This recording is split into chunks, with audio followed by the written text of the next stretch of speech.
Chairman Bair, thank you for talking with TheStreet. Sure. You said in your book, Bull by the Horns, that you'd like banks to be less complex, not necessarily less big. Why? Explain that a little bit more, if you would. Well, I think a traditional bank, even a very large one that takes deposits and makes loans, and there may be other issues in terms of market power, political influence, or whatever, but in terms of resolvability, letting them fail, that's a model that the FDIC has used for a long time. And the thing about a traditional lender is loans are, it's not a sudden shock the way a trading loss is. So you generally, loan delinquencies, it's a slow burn.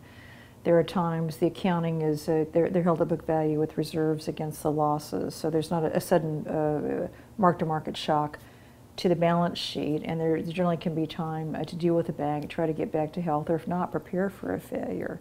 It's not sudden. So I do think even large institutions that have a traditional banking model are easier to resolve, or the kinds of things that the FDIC has dealt with for a long time. They're also, if you cited Wells Fargo in your book as being I think one Wells example. Fargo, Wells worries me a little bit because they're starting to foray more into the trading side, and ironically, I think our capital rules are encouraging that. I just did a piece in the Wall Street Journal that the way regulators risk weight assets, which is basically how a bank determines how safe they are through risk weighting assets. The rules basically favor securities and derivatives exposures much more so than traditional lending. The risky stuff. The riskier stuff is actually treated as less risk under the capital rules. It's really upside down, and so I think this is proactively giving incentives to banks to load up on more securities and derivatives, which makes no sense to me whatsoever. So I do think Wells has performed well during the crisis. They've produced good shareholder returns. They've been a stable institution, but they are, it seems to me, getting into more on the security side, the investment side. They're growing their derivatives books. They're growing their trading books. So I think this is something, you know, if they have expertise to do that, maybe I would hope that the capital rules wouldn't be creating incentives to do that. On the other hand, you know, I think finding good management that understand both those businesses, I think is very, very difficult. The bankers. Certainly Jamie Dimon, perhaps Wells as well, John Stumpf would say that, you know, if we don't do this stuff, other countries are going to do it.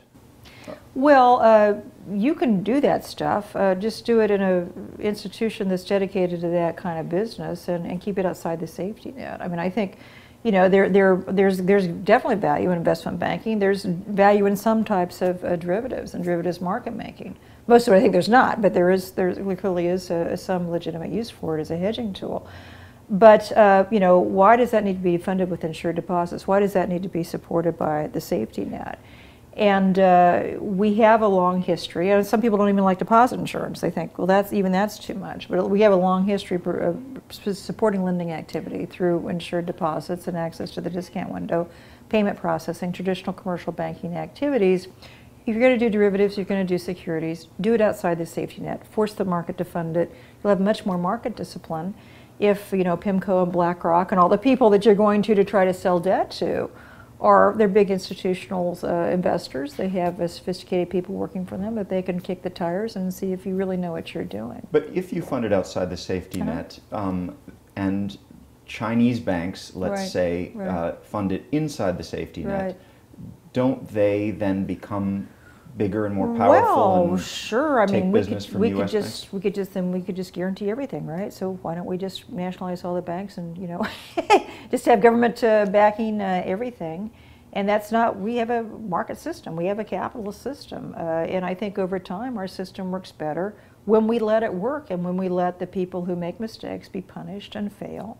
And those who have true sustainable innovations that provide real value on a sustainable basis, they're rewarded.